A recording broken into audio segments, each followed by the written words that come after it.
কে কোন দল করেন আমি জানি না, আমাদের সবচেয়ে বড় প্রত্যাশা হলো রাসূলুল্লাহর মহব্বত। কথা বলেন ঠিক কিনা? আল্লাহর হাবিবের আদর্শের মাধ্যমে সমাজকে পাল্টে দিতে হবে।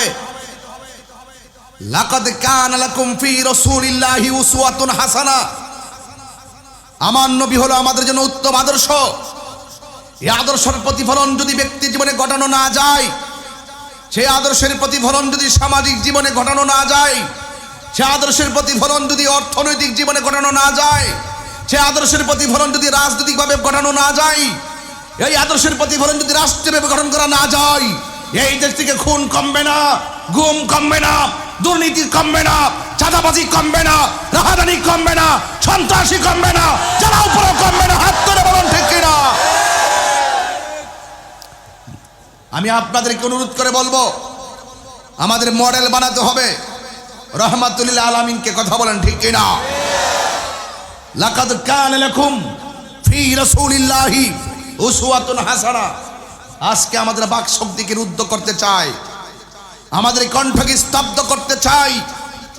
আজকে রাষ্ট্রের গুরুত্বপূর্ণ জায়গায় যদি এই কথাগুলো দার্থহীন কণ্ঠে বলা যেত, তাহলে ওই সমস্ত অপশক্তি যারা মানুষের আবেগকে পুঁজি করে বারবার মানুষের সঙ্গে ধোঁকা দেয়, জাতির সঙ্গে ধোঁকা দেয়, ধর্মকে নিয়ে তামাশা করে, ধর্মকে নিয়ে অপব্যাখ্যা করে, ধর্মকে নিয়ে অপচর্চা করে, আল্লাহর ওলিদের বিরুদ্ধে কথা বলে, আল্লাহর ওলিদের আদর্শকে লুণ্ঠন করতে চাই, এই সমস্ত স্বাধীনতার সপক্ষের শক্তি, মুক্তিযুদ্ধের চেতনার শক্তি, ধর্মের সপক্ষের শক্তি, মানবতার পক্ষে মানবিক যুদ্ধ যারা যারা যদি রাষ্ট্রের গুরুত্বপূর্ণ জায়গায় দাঁড়িয়ে দার্থহীন কণ্ঠে আল্লাহর কালামের কথাগুলো দার্থহীনভাবে তুলে ধরতে পারত, এই বাংলাদেশ বাবা শাহজালালের চেতনায় আলোকিত হয়ে যেত। কথা বলেন ঠিক কিনা?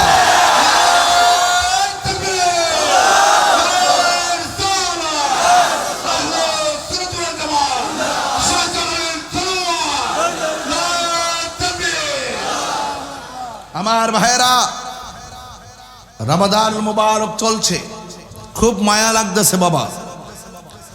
অনেক আরামে ছিলাম, কথা বলেন ঠিক কিনা?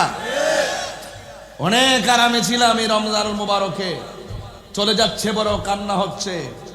না জানে কার জন্য এই রমাদানুল মুবারক শেষ রমজান। ঈদগার মাঠে যান তো ভালো কথা, কিন্তু ঈদগার মাঠে দুইটা ভাগ হবে মানুষ। এক ভাগ যাদের রোজা কবুল হয়েছে, আর এক ভাগ যাদের রোজা কবুল হয় নাই। না জানে আমার নামটা কোন তালিকায় থাকে, না জানে আপনার নামটা কোন তালিকায় থাকে। তাই তো ওমর ফারুক রাদিয়াল্লাহু তাআলা আনহু ঈদুল ফিতরের দিন সকালবেলা চোখের পানি ফেলে কাঁদতে কাঁদতে বুক বাসায় ফেলছেন। আবু হুরায়রা রাদিয়াল্লাহু তাআলা আনহু জিজ্ঞাসা করে, আপনি কাঁদেন কেন? কাঁদবো না কেন? আমি কোন মুখ নিয়ে যাবো ঈদগাহ ময়দানে যদি আল্লাহ পাক আমার রোজাগুলো কবুল না করে? আমার হাতের খুতবা তো মানায় না।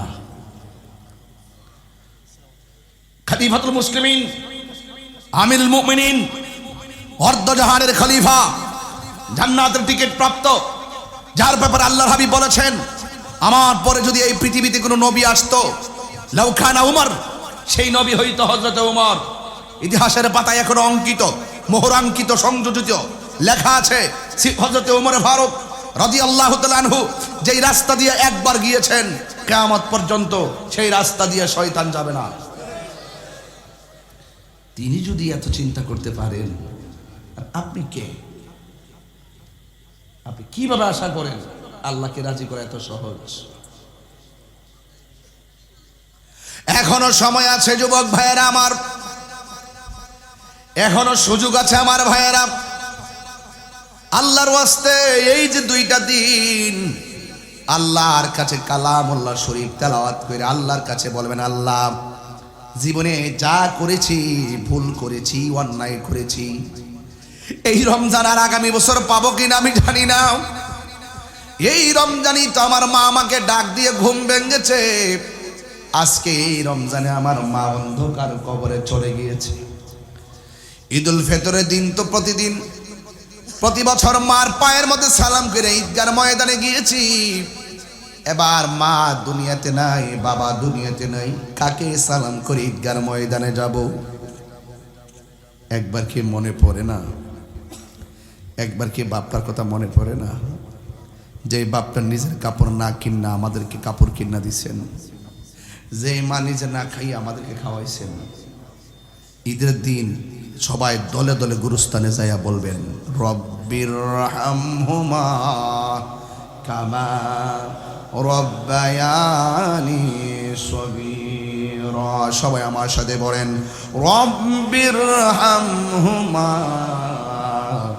কামা রব্বায়ানি সগীরা।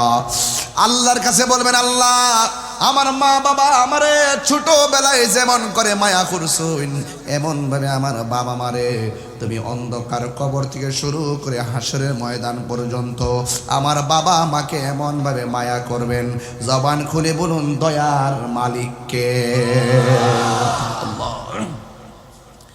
এই জন্য আমার যুবকদেরকে বলছি, প্রথম হলো আল্লাহর ইবাদত। কার ইবাদত? আরো বড় করে আল্লাহ রাব্বুল আলামিন বলছেন, আমি তোমাদেরকে একমাত্র আমি আল্লাহর গোলামি করার জন্য বানিয়েছি। গোলামি কবুল হওয়ার পূর্ব শর্ত হলো আমার নবীর মহব্বত। আমরা সবাই নবীর মহব্বত চাই কি চাই না?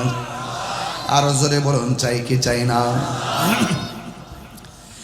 ভাইয়ের আমার, এই পৃথিবী ছেড়ে চলে যাওয়া লাগবে। অনুরোধ করে বলি, এখনো সময় আছে। যেইভাবে নীরব বসে আছেন, হাজার হাজার মানুষ নীরব বসে আছেন, অথচ মাইজগাঁওয়ের গুরুস্থানে যাইয়া দেখেন এমন হাজার হাজার মানুষ মাটিতে পড়ে আছে। ওরা এমন ভাবে কান্না করতেছে, বাঁচাও বাঁচাও বাঁচাও, আর পারি না,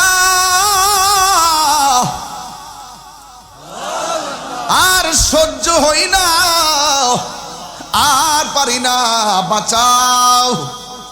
দুনিয়াতে চুর চুর কে ডাক দিলে পাশের বাড়ির মানুষ দৌড়ায় আসে, আগুন আগুন কে ডাক দিলে পানি নিয়ে আসে।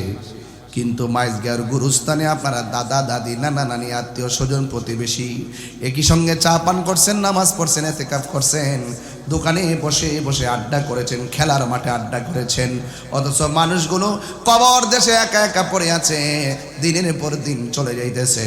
কিন্তু আমরা ওই কবরবাসীর খবর নেওয়ার কোনো ক্ষমতা নাই।